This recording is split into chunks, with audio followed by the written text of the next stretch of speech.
जम्मू कश्मीर के कठुआ में सुरक्षा बलों और आतंकवादियों के बीच मुठभेड़ के बाद सेना की तरफ से सर्च ऑपरेशन जारी है।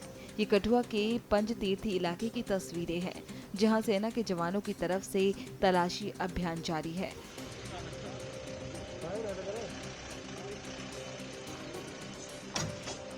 दरअसल सुरक्षा बलों को सोमवार देर रात इलाके में संदिग्ध गतिविधि की सूचना मिली थी, जिसके बाद सेना ने सर्चिंग शुरू की। सुरक्षा बलों ने रात भर इलाके की घेराबंदी की ताकि जंगल में छिपे आतंकी भाग ना सके।